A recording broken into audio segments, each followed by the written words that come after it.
The Secretary to the Prime Minister has issued a letter to the Secretary to the Ministry of Finance to make the necessary allocations to provide 58 parliamentarians with vehicles on an operational lease facility in a backdrop where the Secretary to the Ministry of Parliamentary Reforms has pointed out many shortcomings in the process.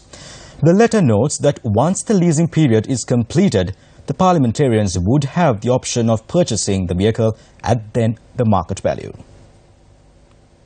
The duty-free permits for vehicles were issued to ministers and parliamentarians of the current parliament.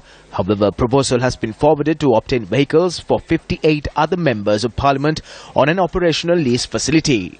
Facilities in this regard have been stalled as the Secretary to the Ministry of Parliamentary Reforms and Mass Media has not signed off on the proposal. The proposal includes a vehicle for a monthly cost of 500,000 with a limit of 3,000 kilometers. Two companies bid for the process. However, a technical evaluation committee and a cabinet-appointed procurement committee rejected these bids. Forwarding his recommendations to the Cabinet of Ministers, the President pointed out that steps should be taken to ensure transparency during this process and to ensure that the process falls in line with the government's procurement practices. The President points out that the monthly lease would amount to around 700,000 rupees when you take into consideration taxes such as VAT, which would translate into an expense of rupees 250 per kilometer. He notes that this would amount to overpricing. Even in such a backdrop, an economic management subcommittee headed by the Prime Minister has forwarded its recommendations to the Cabinet of Ministers, stating that one organisation that placed the bid qualifies for the project.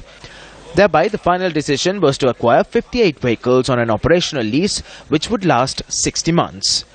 However, the Secretary to the Ministry of Parliamentary Reforms and Mass Media, Nimal Bopage, opposed this move, citing that the tenure of the existing Parliament would complete in 45 months, while the operational lease expires in 60 months.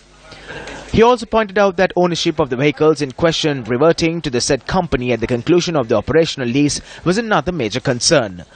In this backdrop, the Secretary to the Prime Minister issued a letter to the Secretary to the Ministry of Finance, citing another proposal. The letter reads that the parliamentarians would be able to purchase the vehicles once the operational lease concludes at the then market price. The letter further reads that this decision was reached by the Subcommittee on Economic Management and advises the Secretary to the Ministry to proceed accordingly. The bid that was selected was one submitted by Value Trading together with Toyosumi Power Marketing. However, the total sum that will be payments that will be made for the procurement of the said 58 vehicles will amount to over 2.43 billion rupees. I have clearly stated my stance on the vehicle issue. I will not sign this document. My stance remains unchanged. ඒ සම්බන්ධයෙන් මම ප්‍රකාශ කරා. බෑ එතුමාගේ වචන දෙක මම කිව්වා. වචන දෙක මම කිව්වා. sign or resign. කෙනෙක් ගනුදෙනුව වෙනවා. නෑ ගනුදෙනුව වෙන්න අසං කරනවා. ඔය ඔබතුමා නැත්නම් ඉතින් වෙන මොකද මුදල් අමාත්‍යාංශයේ ලේකම්වරයා මම හිතන්නේ නැහැ එක ලේකම්වරයෙක් ප්‍රතික්ෂේප කරන කාර්යය තව ලේකම්වරයෙක් අසං කරාවිය කියලා.